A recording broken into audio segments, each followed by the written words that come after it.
Hello again, everybody. It's your old pal Guardian Enzo coming to you, as always, lately, live on tape from beautiful Higashiyama, Kyoto, Japan, and here with another season preview for Lost in Anime. And I believe this is number 57, if I'm not mistaken. I'm not 100% sure of that, but I haven't actually gone back into the counting, but I think this is 57. So thank you, and I'm very happy to have you join me as always, either on YouTube or just well, if you're hearing my voice, you're doing it on YouTube. You may just be reading the web version too, in which case I'm talking to no one.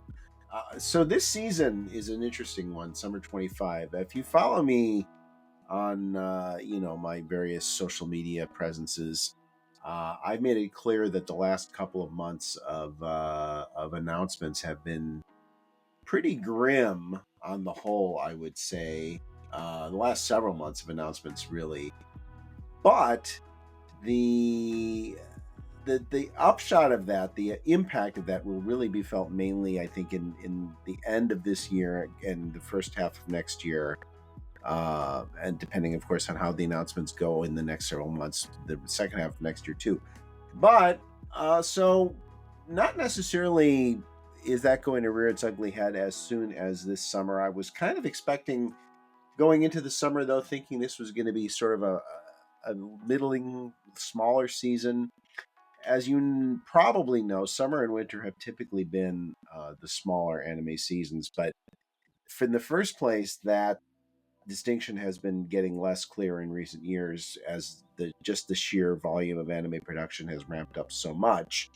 And in the second place, right now anime production is just crazy in sheer volume. And when I started to actually put together this preview, there were a couple of numbers that stood out. And the first number is 68, which is how many shows by my count, including ONAs, we have on the schedule for this summer, which is a lot. Boy, that's a lot. And even for any season, that would be a lot. For summer, it's crazy. The second number is 27, which is the number of shows that I'm previewing this season. And my normal number is 1/3. If there's 60 shows, I typically, in an average preview, I feel like previewing about a third of them, 20. This time around, it's substantially more. 27 out of 68 is a higher percentage. It's not the highest percentage I've ever done, and that's one of the reasons I don't consider this a great season going in, despite that sheer volume. But that 27 may be the biggest number, the largest number of previews I've ever done in one season. That 68 is darn close to the largest season period that I've ever done, that I've ever seen anime come out with, much less. I'm 100% sure that's the most shows we've ever had in a summer season. It may be the most shows we've had in any season since I've been doing this, which would be ever, because there's more anime now than there ever were, for obvious reasons. So 68 and 27.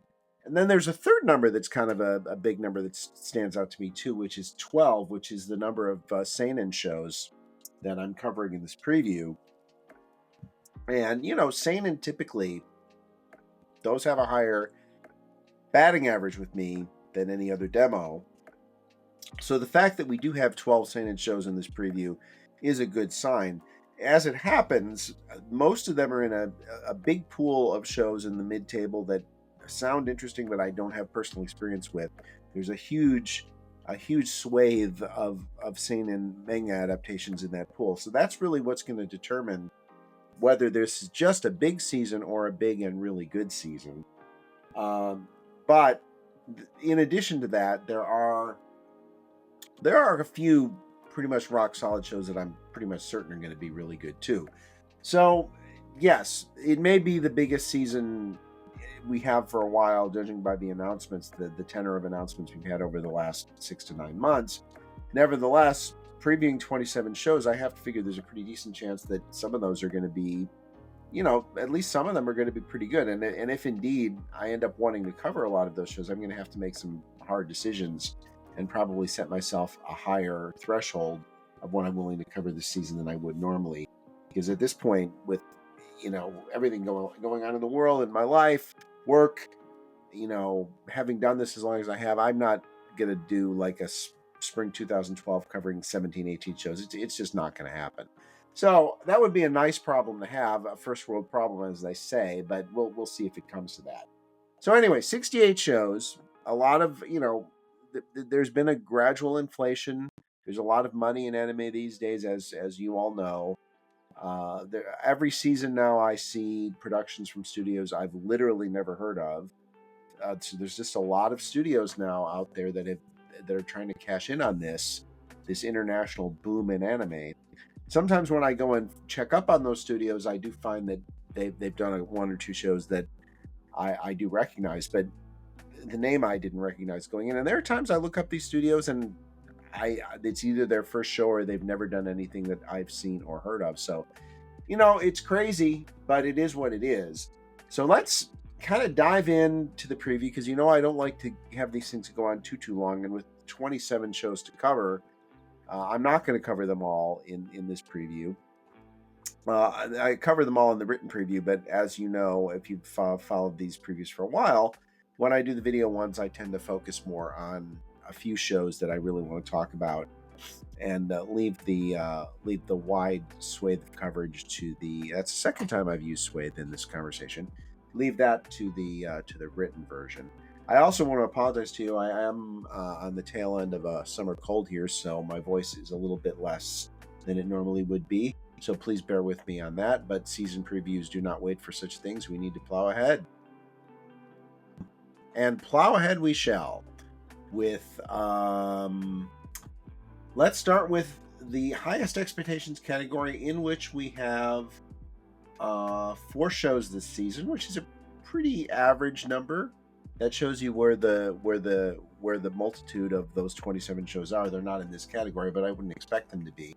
And the first one is about as no-brainer as no-brainers get. It's Jibaku Shounen Hanako-kun 2, Part 2.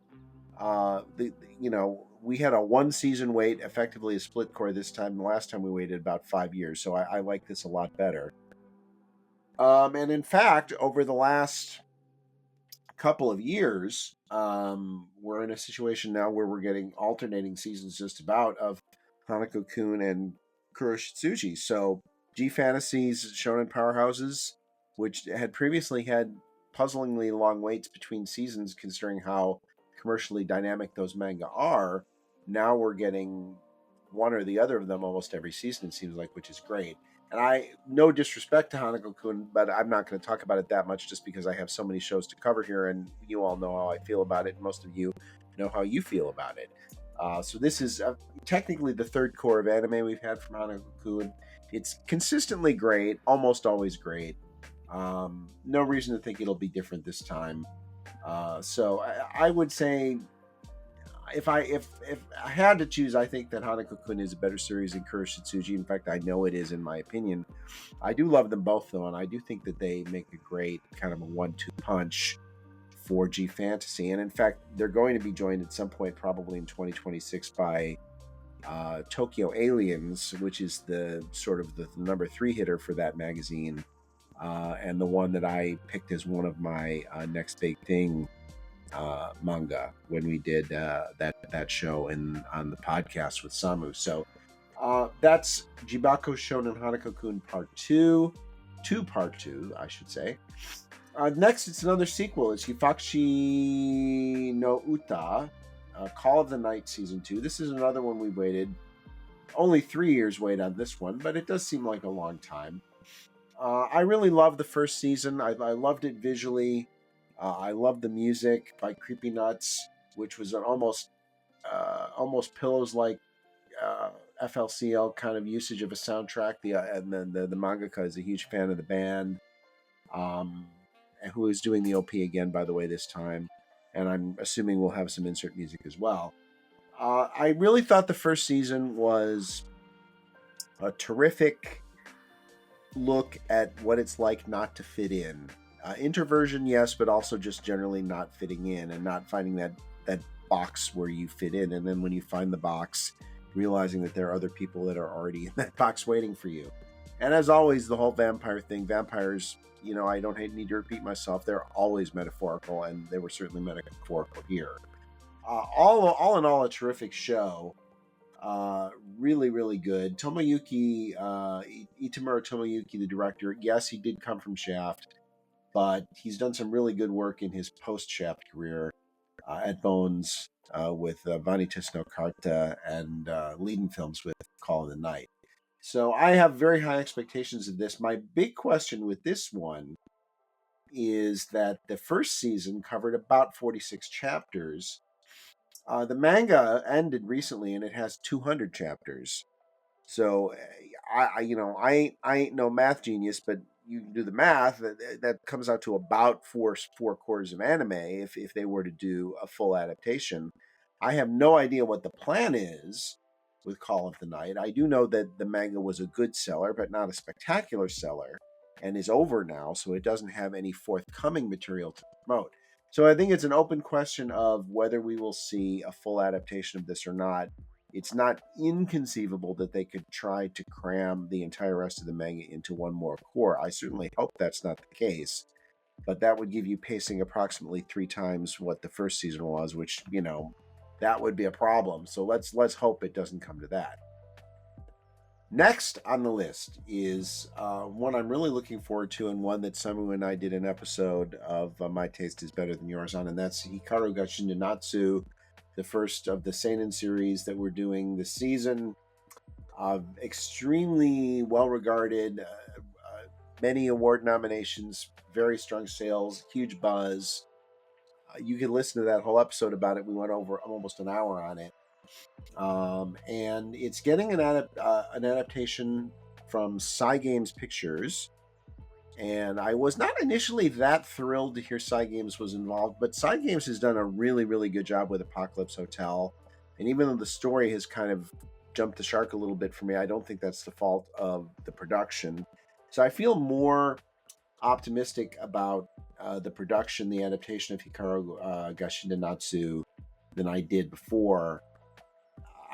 There's not a huge number of really, really impressive names on the staff, but we'll see. I also was not that impressed with the character designs here.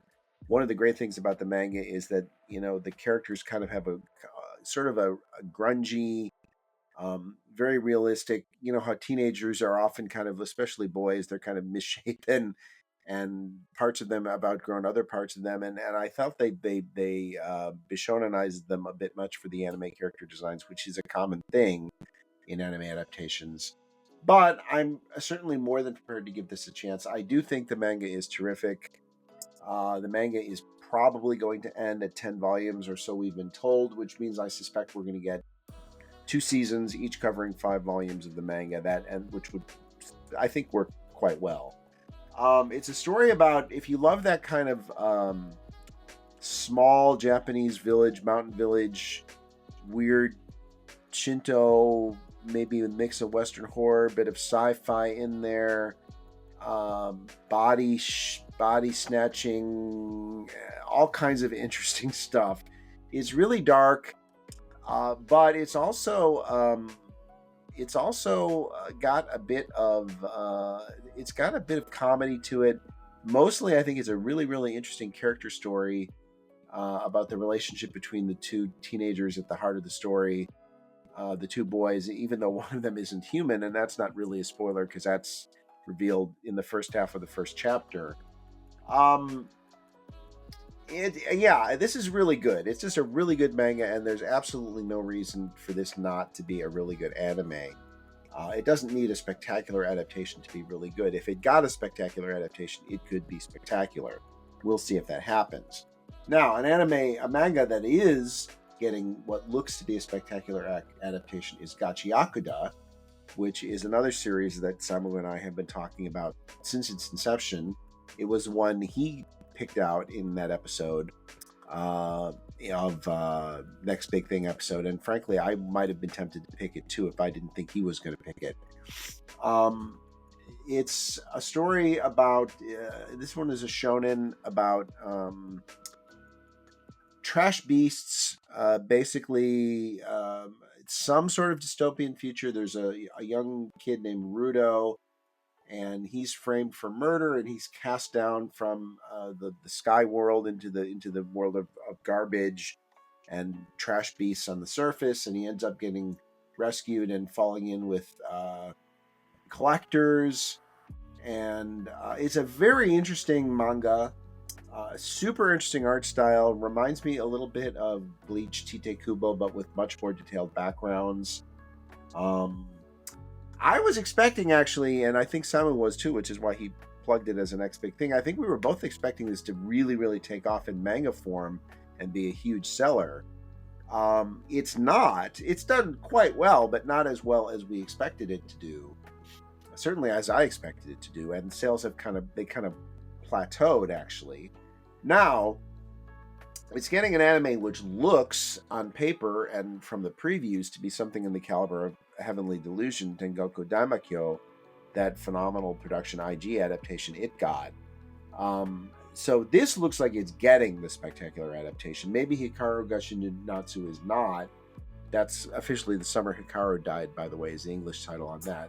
Gachiakuta, which is just Gachiakuta, that one looks like it will be getting a spectacular adaptation from Bones.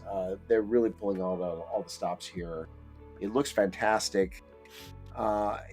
This has a chance to kind of follow in the Dandadan footsteps of being a really good but not great manga that explodes in popularity by getting a spectacular anime adaptation. Now, let's jump right into the mid-table then, because that's a great segue. The first show I have in the mid-table is Dandadan's second season, which did get a great first season from Trigger. I was actually starting to almost get a bit tired of the manga, actually. But the truth is that the anime was so good that it just breathed new life into the experience. And I kind of feel like that's where we're probably headed with season 2.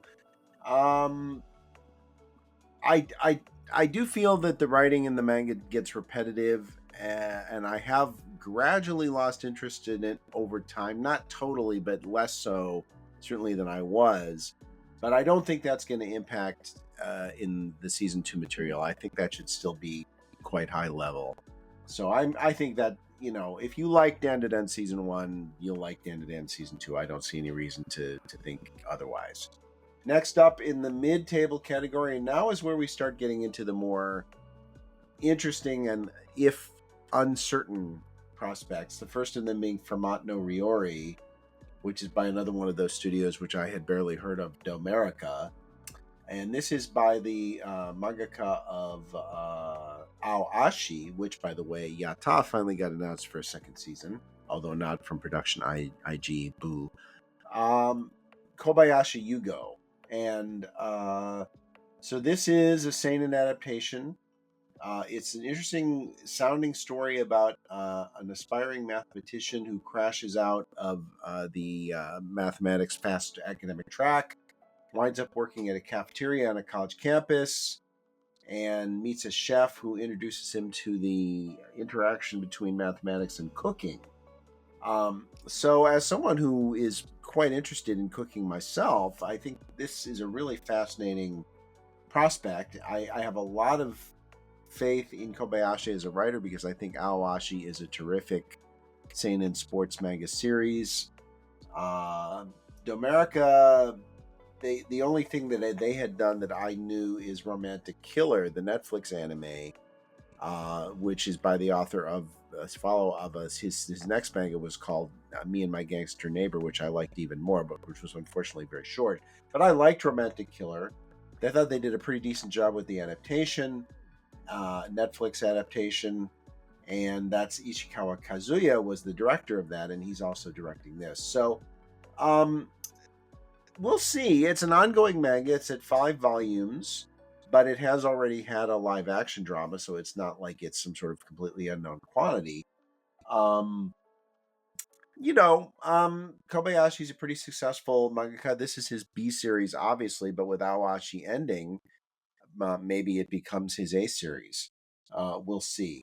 Next up, City the Animation. The star name here is, well, there's two. It's Kyoto Animation is a star studio, and Arawi Keiichi is a star mangaka. Best known, of course, for Nichijou, which KyoAni did a very successful adaptation of about 14 years ago. I'm not actually. I think Arawi is a really interesting, funny artist. His humor is a bit hit and miss for me, although I have to say Nichijou does have arguably my favorite sight gag in the history of mangaka, which is set in a coffee shop, and I'll just leave it at that. But on balance, I actually found City the manga to be funnier than Nichijou the manga, so I have some hopes for this. And it does look like, Kyoto Animation will always do a great looking adaptation, and it looks like they're trying, specifically in this case, to do something that's more faithful to Arawi's visual aesthetic. So City could be really fun. We'll see. It has Miyu Urano in a big role too. He doesn't seem to get that many big anime roles these days, so that's good. I would also say, if you're a fan of Arawi, it's kind of funny. He did years and years ago. He did like a math and physics textbook. Did some illustrations for that. He's done the new music textbook for first through sixth grade elementary school, and I've kind of looked that over. And these illustrations, he's a perfect artist for that. He's perfectly suited for it, and he even manages to get some cameos of his own characters in there too. So that's great. Next up, it's another sequel, Sono Bisque Season 2. Season 1 placed 13 on my 2022 list, so I liked it. It's the second 2022 series getting a sequel, along with Yofukashi no Uta. I like that one better for sure, but there were some definite nice moments here.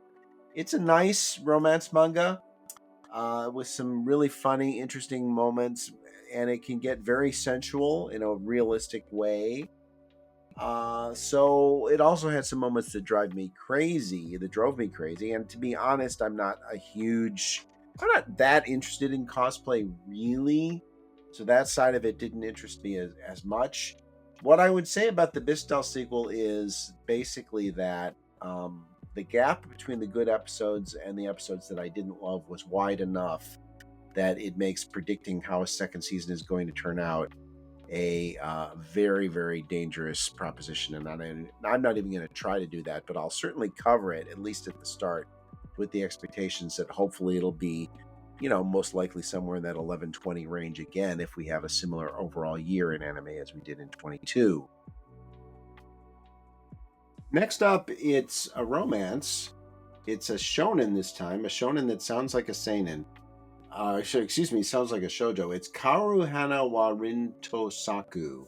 The fragrant flowers bloom with dignity, which, by the way, is a localized title I really like. I don't normally love a lot of English localizations, but I really like that title.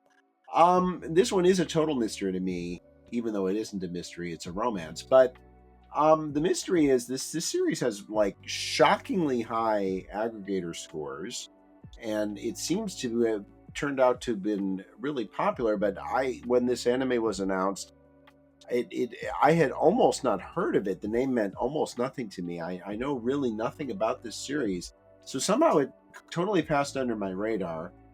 The premise is a Yankee in the Japanese sense, a boy who's, looks like a delinquent but actually has a heart of gold, goes to a rough school.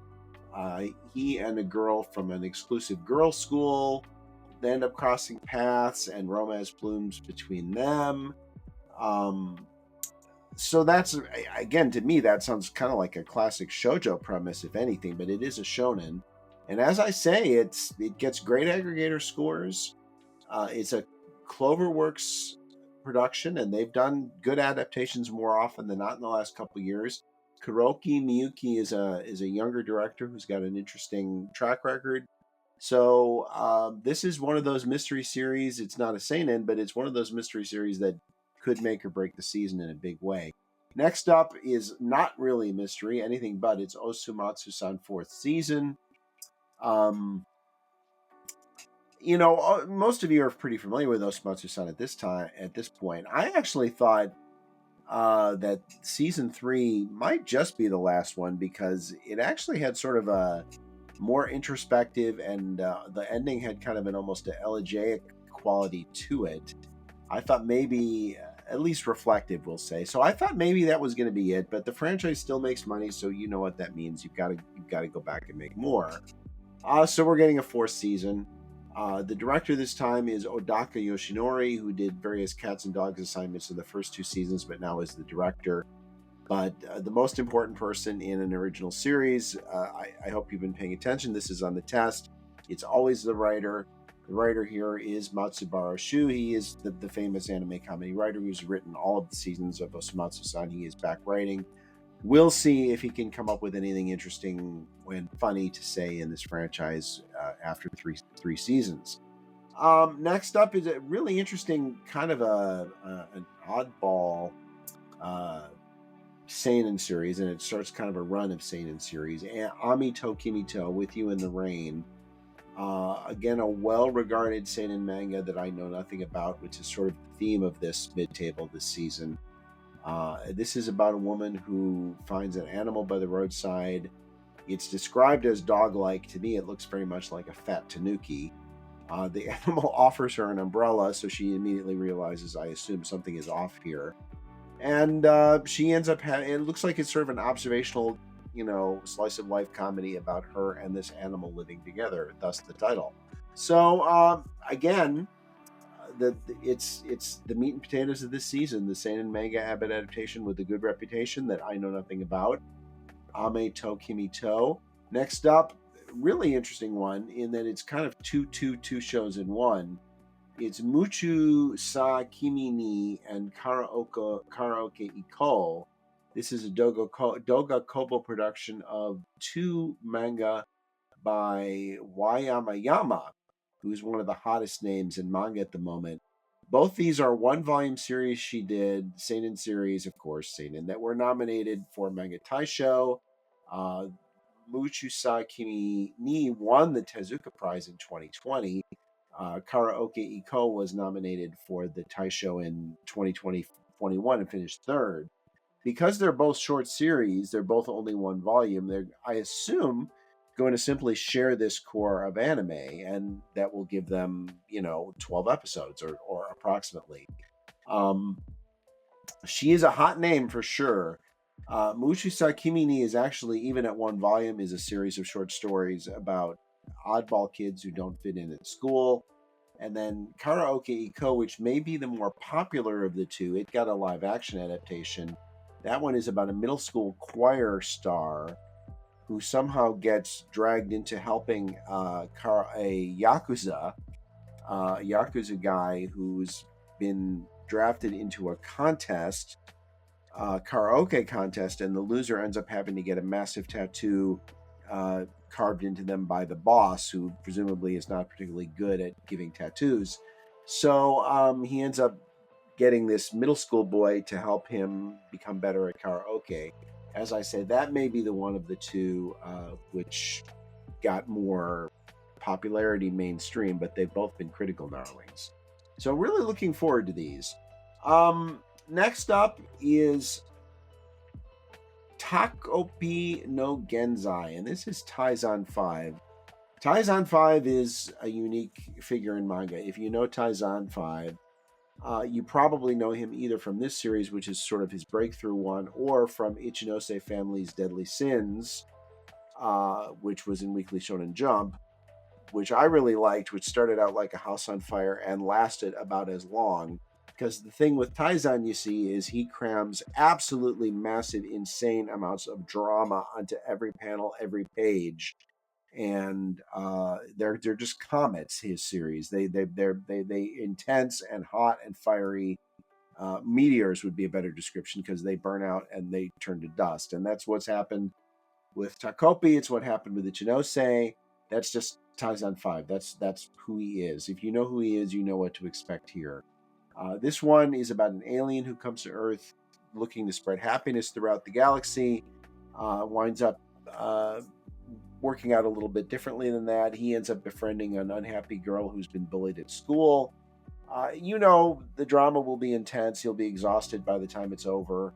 There'll be plenty of histrionics. It's a 2-volume. He got 2 volumes out of this one, 16 chapters. It's going to be made into a 6-episode ONA. It's technically premiering on June 28th, so technically it's a spring series, but it's a summer series for all practical purposes. Last in the category is Busuu ni Hanataba wo, yet another well-regarded seinen manga that I know nothing about. This one is about an overweight girl who ends up in a relationship with the school idol boy. And I think the hook here is she's the quote-unquote ugly girl. Honestly, she's not ugly, as most ugly girls in anime manga aren't. She's just kind of it seems more like fat shaming to me than anything else. But overall, as I said, this series has a pretty good reputation. It seems to be pretty well regarded. So I'll certainly give it a chance. And it's yet another of those unknown seinens for me that are either highly awarded, highly regarded, or both. And they're just going to make the difference for what this season is and what this season isn't. That's for sure. And then we move on to the modestly interested category, which in this season is truly, truly massive. It's always a category I skim through in this broadcast and let you worry about it on the written form of the preview, but I will especially do that this time because we're running so long as it is. A lot of shows in modestly interested. This is where a lot of the Shounen series wound up, actually. Futari Solo Camp is actually a seinen. I don't know much about this, but I did know that the covers kind of stuck out as interesting for me. I thought, oh, they look good, but it never got translated, even unofficially, so I never had much of a chance to read it. It's about a guy who likes solo camping, who winds up mentoring a novice young woman who's getting into the hobby. Watari-kun no XX ga Houkai Sunzen, which has a very interesting localized title. It's a seinen manga. This time it's about a kid who is very protective towards his younger sister. And there may be a Wincest thing here. I don't know. I kind of hope not. I see red flags all over the place. There's a bullying thing in here with a bullying girl. All I know is the manga is popular and people seem to like it, so I'll give it a shot. Another season of Binan Koko. I'm amazed. Binan Koko, I never hear anybody talking about this series. I never hear about it being insanely popular, but it must be popular and somebody must like it because they keep making more of it. This is the 4th season of the anime, and I think it got a movie too, if I'm not mistaken. And I kind of like the earlier representations of it. Low key, kind of a goofball way. Deikin no Megura, mostly interesting because it's by Eguchi Natsumi, who is the mangaka of Hozuki no Reitetsu, which Hozuki's Cool-Headedness, which I think is rightfully held as being a classic seinen title. I really love that series. The only reason Deki no Megura is not ranked higher, frankly, is because the manga does not seem to have generated nearly as much buzz or commercial success as Hozuki did. So I guess my expectations are, whether they should be or not, are somewhat lower as a result of that. But because it is Eguchi, I will be interested. Brainspace doing that one. Another lead in films, Mataku Saikin no Tante no Tokikara. It's a seinen, another seinen. This one is about a private detective with a high school girl assistant. It's lead in films. Kind of a slight... the mangaka is the same one who did Senryu Shoujo, which I rather liked, so a little bit of a sleeper vibe on here. Night of the Living Cat. It's a shonen. This one is about a zombie apocalypse with cats. A virus turns humans into cats. The virus is transmitted through cuddling, and the protagonist is an Kozuki. He loves cats and can't resist cuddling them.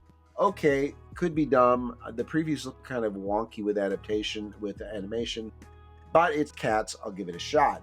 Next up is is, well, what do we want to talk about? Tougen Anki, pretty popular manga, fantasy shonen. Oni, I don't know anything about it. I'll give it a shot. Hotel Inhumans, about a hotel. Now we're in really, this is shonen territory in the preview. This is a shonen about a hotel which specializes in renting rooms to professional hitmen. Okay. Director is almost 70 years old, Amino Tetsuro, who's actually done some really good stuff, including Shiki, which was the series I recommended, by the way, in my Hikaru Gashin Natsu podcast with Samu. Maybe a tiny bit of sleeper vibe with that. And then we have two ancient Weekly Shonen Jump reboots, both of which have had anime. The first is Jigoku Sensei Nube. That one is about 30 years old. I'm assuming that the first adaptation was incomplete. I mean, I know it was, since the manga ran longer than the anime did in years. I'm assuming they're going to do a complete adaptation this time. Why you would do that 26 years later with a title that people hardly know anything about, I don't know, and it's 31 volumes too. But why bother to reboot it if you weren't going to do a complete edition, said the Rurouni Kenshin fan. Cat's Eye is the other one, and that one is even older. That manga ran in Jump from 81 to 85. Crazy. That one's getting rebooted too. That one I even think got a complete anime. That was 73 episodes, and it's an 18-volume anime, so that one might have been complete. That one is about three sisters who run a cafe, but their main gig is fencing art, and they do this. They fence art that their late father, who was an art buyer or an art collector, had previously owned, in the hope that, and he's missing, and they hope that he'll contact them. We'll see. Well, there's also one more series I want to talk about here, which is a PA Works series. And this one is about a famous actress, the son of a famous actress who is working to support his more talented stepsisters. It's kind of only on here really because the manga gets pretty good reviews, and it is PA Works. And even though my level of interest in PA Works for its own sake is not nearly what it was, I still kind of like to check out their stuff. So, okay, my will definitely blog list for the season is Jibaku Shonen Hanako-kun Call of the Night, Yofukashi no Uta, Hikaru Gashi Natsu, The Summer Hikaru Died, Gachiakuta, Dandadan, and Sono Bisque. So a lot of sequels in there. Hikaru and Gachiakuta, the non-sequels on that list. So that's 6 shows, but I'm previewing 27. And previewing 27 out of those other 21, with so many in the mid-table and so many being Seinen, it's pretty much a guarantee that at least a couple of those are going to make it. My sleepers, for sure, Fermat no Ryori. If you want to call the Yamawayami show with those two manga, if you want to call them sleepers, even though she's gotten all those award nominations, I guess they're sleepers. And then in the maybe sleeper category, Ameto, Kimi to, Futari Solo Camp, and maybe Hotel Inhumans or Mataku Saikin no Tante Tokitara. So that's a fairly active sleeper category, which is fitting for a big season like this. Squat in the OVA category, and this time it's not just me editorializing. There literally is nothing officially in the OVA category this season, which is the sure sign, I think, yet that it's basically dead. But, I mean, who knows? Maybe next season we'll get a bunch of OVAs. Who knows? Theatrical, however, because this summer is rather busy, there are several interesting-looking theatrical releases this summer, although nothing lights out for me. But worth talking about, there was one called Toe-san wa Seishun Shitai Baka to Smartphone to Romance to. Title way too long. It's a comedy about a high school romance club with the director Muchuu, who's done some good work. Maybe that'll be interesting. I don't know why I'm vibing that might not be bad. Something called Chao, which is a fantasy about sci-fi fantasy about a human mermaid romance set in a future where humans and mermaids coexist. An Alice in Wonderland, Dive in Wonderland, an Alice in Wonderland remake. It looks like Fushigi no Kuni de Alice To. This is PA Works doing a movie, a reworking of Alice in Wonderland. That's just weird enough to appeal to me. So Lewis Carroll is weird anyway, but PA Works doing a movie of it. Okay, I'm curious. And it has an interesting, direct staff too, with Shinohara Toshiya, who's one of PA Works' better directors, working with Kakihara Yuko, who is one of the best writers working in anime. So that one is, if there's a sleeper movie, that's the sleeper movie. Hyakemu, uh, the animation looks kind of wonky to say the least on that, but it is a manga by the mangaka from Chichikyu, Uoto, written when they were even younger when they wrote Chichikyu, which means they were probably still in their teens when they were writing most of it. And it's about 100-meter dash runners, so that could potentially be interesting. Then we have the Chainsaw Man movie Reze Hen, which is the first official Chainsaw Man anime since the first season, which I thought was pretty good, but the fans of the manga ravaged Nakayama Ryu, the director, because he did take a very different aesthetic direction with the style than Fujimoto. And I get why people are upset about it. It's not the direction I would have taken, but I also think Fujimoto's visual aesthetic is very difficult to translate to anime, so I kind of understand why he went in a different direction. However, he was a sacrificial lamb. He's out, and they brought in Yoshihara Tetsuya, who's relatively inexperienced in the director chair, and he has what I consider to be a really thankless job of directing Chainsaw Man. But I'm assuming since they made the change, he's going to be more faithful to Fujimoto's style. Otherwise, again, I don't know why you would bother making a change in director. And I don't know at this point whether he will be involved in the next season of the TV anime version, the adaptation, but I suppose he probably will. I'm not a huge Chainsaw Man fan, but I know a lot of people who are.